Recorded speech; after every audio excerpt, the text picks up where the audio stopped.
아멘. 할렐루야. 주 앞에 오신 여러분을 주의 이름으로 환영하고 축복합니다. 우리 좌우 옆에 분에게 다시 한번 인사하겠습니다. 참 잘 오셨습니다.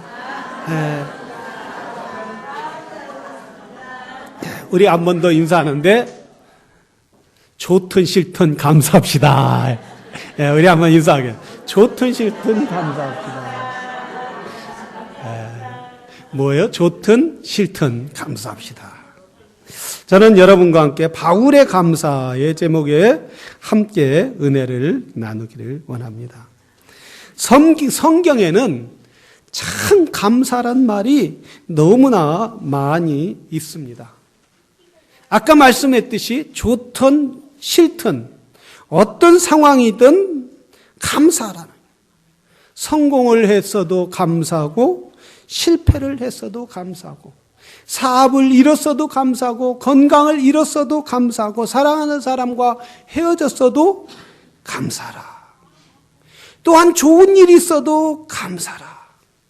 우리가 좋은 일이 있으면 이렇게 감사하기 참 쉽고, 그리고 진급하거나 또한 사업을 잘 되거나 번성하면 감사하기는 쉬워도 정말 어려운 일이 있으면 감사하기가 참 어렵다는 말씀이에요.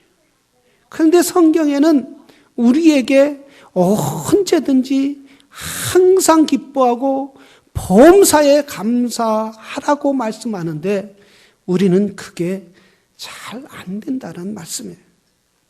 시편 50편 22절에 보면 이렇게 말하고 있어요. 하나님을 잃어버린 너희여 이제 생각하라. 그렇지 아니하면 내가 너희를 찢으리니 건질 자가 없으리라. 하나님을 잃어버렸기 때문에 감사가 없다라는 거예요. 하나님을 떠났기 때문에 이들은 늘 불평으로 살았다는 거예요. 그래서 하나님이 회복시키는데 23절에 보면 이렇게 말하고 있어요. 감사로 제사를 드리는 자는 나를 영화롭게 하나니 그 행위를 옳게 하는 자에게 내가 하나님의 구원을 보리라. 오늘 예배 나올 때 이스라엘 백성들에게 하나님이 말씀하셨어요. 너희가 나올 때 불평을 가지고 나오지 말라. 불만을 가지고 나오지 말라. 감사로 하나님 앞에 나오라는 거예요. 그런데 이스라엘은 감사로 나오지 않았어요. 늘 하나님 왜 이 광야에서 살아야 합니까? 이 어둠에서 살아야 합니까? 이렇게 골치 아픈 인생을 살아야 합니까? 심지어 그들은 떠나도 뭐라고 하느냐? 왜 우리가 여호와를 믿어야 합니까? 하면서까지 불평했어요. 우리는 혹시 이런 불평을 갖지 않나요? 하나님 왜 오늘 주일날 주어서 내가 이 좋은 날씨 낚시도 갈 수 있고 또한 좋은 날씨 사람도 만날 수 있고 쇼핑도 갈 수 있는데 집에서 편안하게 교회에 오면 골치 아픈 사람 보지 않는데 교회에 나와야 합니까? 이런 생각을 가지지 않습니까? 오히려 감사보다 불평을 더 갖고 나오지 않습니까? 근데 우리 하나님은 우리에게 말씀하셔요. 너희가 어떤 상황이든 교회에 보기 싫은 사람이든 또 일하기 또 친교를 할 때 어려운 일이 있어도 감사하면서 나오라. 감사로 제사를 드리는 것이, 감사로 예배를 드리는 것이 하나님을 영화롭게 하느니라. 여러분, 인간의 목적은 뭡니까? 인간의 포커스가 뭐가 되어야 합니까? 하나님을 영화롭게 하는데 기쁨을 누리고, 하나님을 기쁘게 하는데 내 기쁨이 돼야 하고, 하나님을 존귀하는데 내 목표가 돼야 될 줄로 믿습니다. 우리는 오늘 예배 나올 때 하나님을 영화롭게 하는 감사하는 마음으로 나오시고, 혹시 불평하는 마음으로 왔어도 이제 감사로 바뀌시기를 바랍니다. 저를 한번 따라해요. 주여, 나를 감사하게 하시옵소서. 감사하게 하시옵소서. 오늘 바울을 통해서 우리가 은혜를 받는데 바울은 어떤 감사를 했느냐 한번 생각을, 어떤 상황 가운데 있었기에 바울은 그런 상황 가운데서도 감사를 할 수 있느냐라는 제목으로 함께 은혜를 받기를 원합니다. 또 다음 주에는 다니엘의 감사에 대해서 함께 왜 감사주일이기 때문에 우리 그동안 잃어버렸던 감사를 찾아야 될 줄로 믿습니다. 할렐루야! 할렐루야!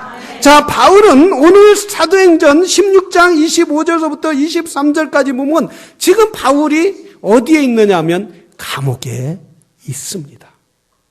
그런데 왜 감옥에 갔느냐 하면 16절에 빌립보라는 지역에 가니까 여기에서 두아디리아 자주장사 아주 루디아라는 아주 믿음의 사람, 정말 바울을 오른팔처럼 받들은 그런 좋은 사람을 만났어요. 얼마나 기쁘겠어요. 여러분, 주위에 사람이 좋은 사람이 있는 것보다 더 행복한 사람은 없을 거예요.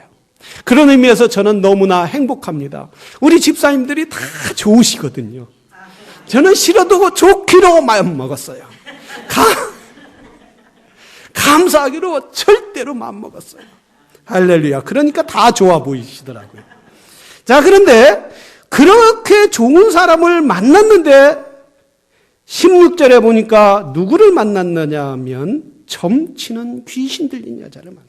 원래 우리 말이 지금 어려운데 점치는 귀신 들렸다 이렇게 하면 이 여자가 귀신 들려서 막 옷을 젖히고 머리를 흥크러뜨리고 막 신발을 벗고 머리에 이런 꽃을 꽂고 그렇게 이상하게 다니는 여자가 아니었어요.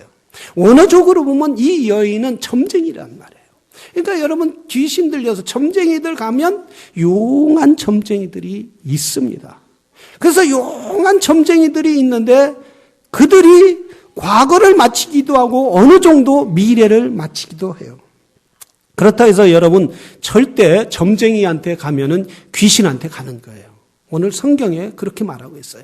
그런데 이 사람이 종이었어요. 조선시대까지 우리나라가 종이 있었는데 그 이 여인이 이렇게 점을 많은 사람들에게 봐서 그 소득을 얻으니까 자기가 갖는 것이 아니라 이 여인은 종이기 때문에 자기 소유권이 없습니다. 돈을 벌어도 일을 해도 자기가 돈을 갖는 것이 아니라 이 여인의 주인에게 돈을 다 내어줍니다. 그러니까 이 여인은 빈털털이었어요. 그런데 가만히 보니까 이 주인이 어떤 일을 했느냐 하면은 이 여인이 돈을 가지고 버는 걸로 아마 불법을 행한 것 같아요. 이 정부의 요원들을 또한 관리들을 군인들을 돈을 많이 주고 매수한 것 같아요. 왜냐하면 바울이 죄가 없는데 잡아다가 때리고 채찍으로 때리고 피가 나도록 때리고 그리고 감옥에 집어넣은 거 보면은 정당한 정부의 관리라면은 이렇게 할 수 없다라는 사실이에요. 재판을 하고 그리고 상소를 하고 그래서 감옥에 집어넣고 또 감옥에 집어넣어도 이렇게 매질까지는 하면 아니든. 이 사람은 주인은 이 여인의 귀신 들린 점쟁이 여인의 주인은 돈을 많이 가지고 정부의 사람들을 관리들을 매수했던 것만은 사실이에요. 그래서 바울이 잡혀 들어갔어요. 복음을 전할 때 이 여인이 계속 쫓아다니면서 하나님의 사람이요 저들은 우리에게 소망을 주는 분입니다. 계속 하나님의 종들이요 라면서 할 때 바울이 괴로워서 말했어요. 나사렛 예수 이름으로 명하노니 이 여인에게 귀신아 떠나라. 이럴 때 귀신이 떠나고 이 주인이 그 귀신 들린 여인에게 돈을 벌어야 하는데 돈이 다 벌리지 못하는 걸 보고 이 관리들에게 말해서 바울과 실라를 잡아다가 감옥에서 채찍으로 때리기 시작했어요. 여러분, 감옥의 채찍을, 그 당시에 채찍을 보면은 끝에 쇠붙이가 있어서 소 가죽 같은 걸로 된 가죽으로 한번 때리면은 아무리 옷을 입어도 옷이 찢어지면서 살이 묻어나게 돼요. 고린도후서 12장 25절에 보면 바울은 이런 매를 5번이나 40대를 감안한 매를 5번이나 맞았는데 그 중에 한 번 매 맞은 게 이 빌립보에서 여기에서 맞았다는 거예요. 40대 유대인들은 40대를 때리는 그 이상을 때리지 않는 이유는 40대 이상 때리면 죽는다라고 생각해요. 얼마나 40대 맞아갖고 죽는다면 이 채찍은 어떤 채찍이냐. 고통스러워. 때리면 피가 다 튈 정도로, 살이 묻어날 정도로 하는 그런 채찍이에요. 그렇게 늘씬 맞고 감옥에 들어갔을 때 한밤중에 바울과 실라가 그 가운데서 하나님께 감사 기도들 찬양하기 시작했어요. 노래하기 시작했어요. 그런데 죄수들과 거기에 있던 사람들이, 간수들이 듣기 시작했어요. 여러분, 감옥에 들어간 사람들은 어때요? 모두 사회에 대한 불만으로 가득 찼어요. 불평으로 가득 찼어요. 어떻게 하면 이 사회를 뒤집어 볼까? 어떻게 하면 이 사회를 뒤집어서 새로운 세상, 내가 권력을 잡는, 내가 대우받는 그런 세상을 살까? 아니면 다른 사람을 죽이기도 하고 뺏기도 한 그런 사람들로 가득 찼단 말이죠. 그리고 여기에 관원들을 보면, 군병들을 보면, 감옥을 지키는 사람들은 어떤 사람입니까? 저 전쟁에서 수많은 사람들과 싸워서 이긴 사람들이에요. 역전의 용사들이에요. 그런데 이 사람들이, 간수들이 뭐라 했어요? 막 찬미하고 시끄럽게 하니까 여기 성경에는 좋은 말로 그들이 듣더라 했는데, 아마 한밤중이라고 했으니까 2시, 3시 모든 사람들이 잘 때에 바울과 실라가 찬양하기 시작하는 거예요. 감사하기 시작하는 거예요. 잠자려고 할 때 범죄자들 앞에서 노래 불러보세요. 우리 집도 옆에 사람이 이사 왔는데 큰 개를 2마리 키우는데 시도 때도 없어요. 막 1시도 짖고 2시도 짖고 막 짖어대는데 어느 때 일어나서 아이고 개고기가 생각나더라고요. 잠이 못 자는 거 개가 짖었으니까. 그런데 언제 저거 된장 바를까 말이야. 이런 생각이 듭니다. 여러분, 여기 범죄자들 속에서 노래 부를 때 아마 분명히 관원들이나 이런 사람들이 혈기가 났을 거야. 야, 너희가 이 매를 맞고 네가 정신 못 차렸구나. 아직 더 매를 맞아야겠구나. 네가 살아계신 하나님을 찬양해. 네 하나님, 살아계신 하나님이 살아계시다면 너희가 왜 감옥에 들어왔겠니? 응? 네가 믿는 하나님, 네가 그렇게 증거한 하나님, 네가 살아계신 하나님이 있다면 감옥 문을 열고 너희를 구원해 줘야지. 이렇게 매를 맞고 비참하게 처참하게 있는데 감사해. 얼마나 조롱하겠느냐 이거예요. 여러분, 우리가 주위에서 친구들한테 하나님을 찬양하는 것 때문에 조롱당해 보았습니까? 내가 예수 믿는 것 때문에 조롱당해 보았습니까? 내가 예수를 믿고 교회 오는 것 때문에 조롱당해 보았습니까? 이런 조롱은 아무것도 아닙니다. 저주를 퍼붓는단 말이에요. 그런데도 불구하고 바울과 실라는 여기에 낙심하지 아니했다는 거예요. 나는 간수들에게 들으라고 한 찬양이 아닙니다. 여기에 같은 죄수들의 동료들을 들으라고 한 찬양이 아닙니다.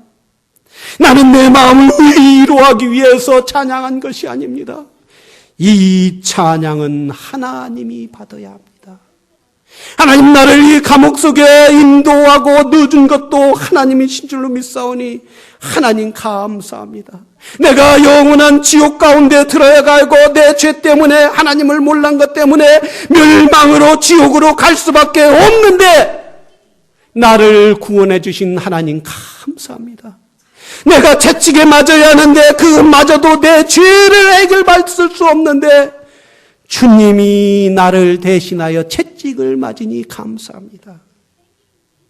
이 감사는 나의 영혼을 살려주신 주님께 감사인 줄로 믿습니다. 날 구원하신 주 감사, 모든 것 주신 감사, 지난 추억이 내 감사, 주 내 곁에 계시네. 향기로운 봄철의 감사, 외로운 가을날 감사, 사라진 눈물도 감사, 나의 영혼 감사해. 나의 영혼 평안해. 할렐루야. 바울은 이 감사인 거예요. 나의 영혼이 편하다. 내가 이 안에 감옥에 들어와도 내 영혼 감사합니다. 주님이 나와 함께 하시니 감사합니다. 할렐루야. 감사는 고난 가운데도 하는 거예요. 감사는 잘 될 때만 하는 게 아니에요. 감사는 고난 중에, 고통 중에, 감옥 가운데서도 감사하는 거예요. 감사할 때 우리 하나님이 들어주시는 줄로 믿습니다. 감사의 영을 부어주시는 줄로 믿습니다. 우리는 감사할 수 없지만은 우리는 감옥 가운데 있어서 감사할 수 없고 불평과 불만 가운데 있을 수밖에 없지만은 우리 하나님의 성령을 부어주면은 우리 심령이 감사하지 아니할 수 없는 거예요. 사랑하시는 성도 여러분, 우리는 하나님 앞에 성령을 부어달라고 구하시기를 바랍니다. 내가 감사를 잃어버렸다면 주여, 바울도 감옥에서 감사했는데 나도 감사하게 하여 주시옵소서. 성령을 부어줌으로 말미암아 하늘의 영, 신령한 영을 부어줌으로 말미암아 어느 상황 가운데서도 어떤 여건 가운데서도 감사하게 하여 주시옵소서. 여러분, 하나님의 영이 부어주었기 때문에 바울은 그런 상황 가운데 내가 복음을 전하다 왜 이런 상황 가운데 있을게 하나? 비참하게 저 사람들에게 왜 이런 말을 들어야 하나? 이런 불평과 좌절로 낙심할 수밖에 없지만 그러나 하나님께서 그에게 신령의 영을 부어주기 때문에 감옥에서도 감사할 수 있어요. 어떤 상황 가운데서도 감사할 수 있어요. 오히려 그 불평의 감옥에서 나올 수 있도록 하나님의 천국의 기쁨을, 은혜를 바울에게 부어주신 줄로 믿습니다. 우리 주님은 항상 말씀하셨어요. 범사에 감사라. 어떤 상황 가운데서도 감사라. 어떤 여건 가운데서도 감사라. 네가 좋은 때만 감사하는 것이 아니라, 네가 행복할 때만 감사하는 것이 아니라, 심지어 감옥 가운데서도 감사라 했어요. 우리 주님은 친히 누가복음 19장 14절 이하에 보면 보리떡 2개와 물고기 2마리를 가지고 감사기도 했어요. 어떻게 보리떡 2개와 물고기 2마리를 가지고? 제가 설교를 하다 보면 헛소리가 나와요. 보리떡 몇 개예요? 5개예요. 5개. 5개. 기억하시기를 바랍니다. 또 어떤 분은 나가서 목사님 보리떡 5개인데 왜 물고기 그러시지 말고. 할렐루야. 저는요, 성도들께 참 감사해요. 예배 늦게 와도 저는 감사해요. 늦게 오신 분들 정말 감사합니다. 제가 이렇게 오는데, 우리 목사님 늦게 와도 감사하네. 실제 속으로는 감사할까 말까 하지만, 감사. 이 얘기는 뭐예요? 일찍 오라는 얘기예요. 일찍 오라는 얘기. 늦지 말고 찬양. 지난번에 우리 황 목사님이 오셨을 때 그러시더라고요. 이 교회는 참 희한한 교회라는 거예요. 그래서 왜 그러시냐고 했더니 예배 시간에는 별로 없더니 친교 시간에는 많더라는 거예요.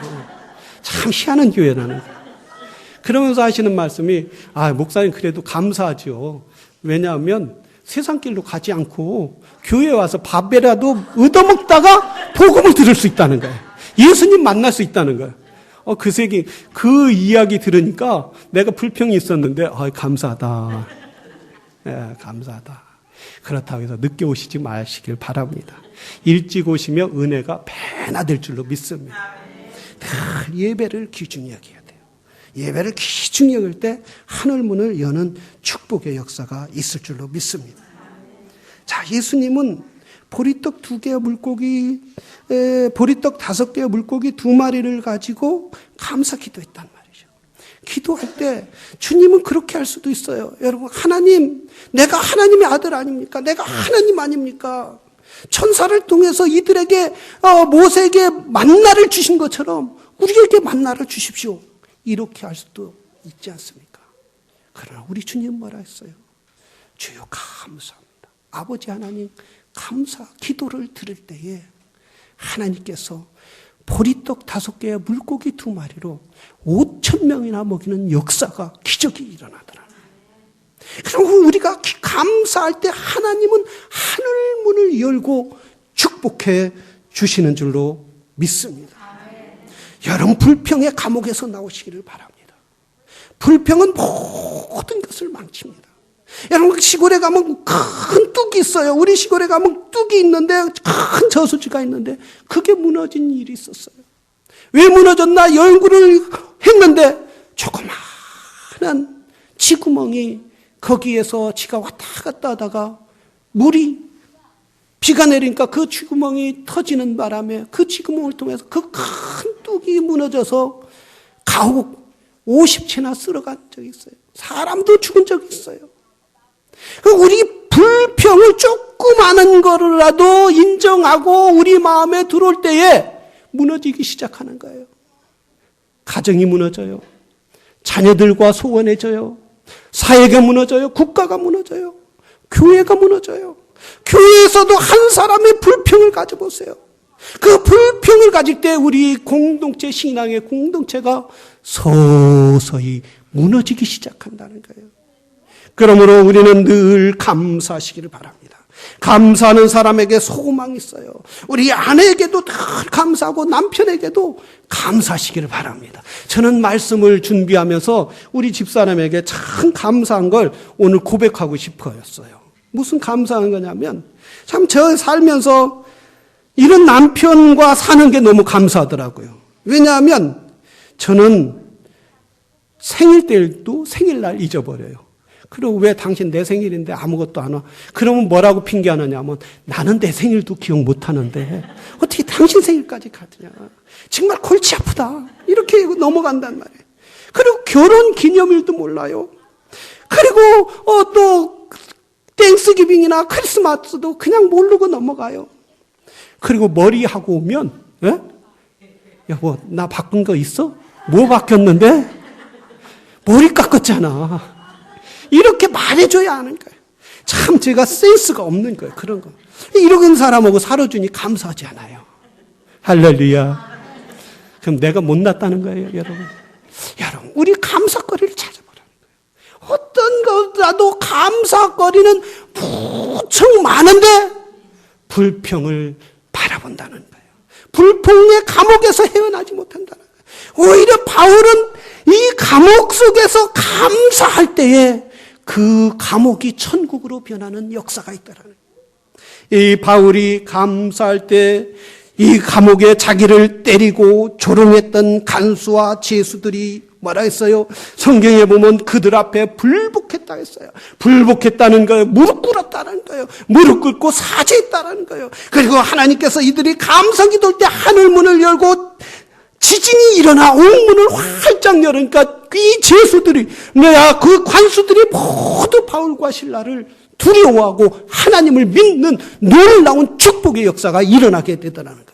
한 사람의 감사로 말미암아 그 감옥이 변하는 역사가 있더라는 거예요. 한 사람의 감사로 말미암아 그 사회가 변하는 역사가 있더라는 거예요. 하나님의 놀라운 은혜가 그 지역에, 그 사회에, 그 빌립보 지역에 변화되는 역사가 있게 되더라는 거예요. 사랑하시는 여러분, 우리는 감사하시기를 바랍니다. 이제 불평의 감옥에서 나오시기를 바랍니다. 이제 감사의 이 불평의 감옥을 감사의 천국으로 만드시기를 바랍니다. 감사를 회복하시기를 바랍니다. 감사도 뚝배기 감사와 냄비 감사가 있어요. 뚝배기 감사는, 냄비 감사는 어떻습니까? 금방 좋은 것만 하면 아이고 감사합니다. 막 입이 욕까지 찢어져요. 그런데 그리고 조금 내일 가면 아이고 왜 이래, 나만 일어나? 왜 나만 우리 교회에서 일어나? 왜 우리 집만 일어나? 이렇게 불평이 생기는. 그러나 뚝배기 감사는 끓기도 어렵지만 한번 끓여놓으면 맛도 좋고 오래 가는 거예요. 밥 다 먹고 나서 설거지할 때까지 그 뚝배기는 따뜻한 거예요. 우리 뚝배기 감사는 변치 않는 건 줄로 믿습니다. 항상 여러분 삶 가운데 그리스도 앞에, 예수 앞에 날 구원하신 주 감사, 나에게 평안하심을 주신 주 감사, 내일의 희망을 주신 주님 감사합니다. 감사가 넘치기를 주의 이름으로 축원합니다. 우리 한번 다 같이 일어나서 날 구원하신 주 감사 찬양 한번 하겠습니다. 주님 감사합니다. 이 감사 계절에 내가 다시 한번 감사가 회복되게 하여 주시옵소서라고 우리 이 시간 다 같이 감사하는 마음으로 찬양하겠습니다.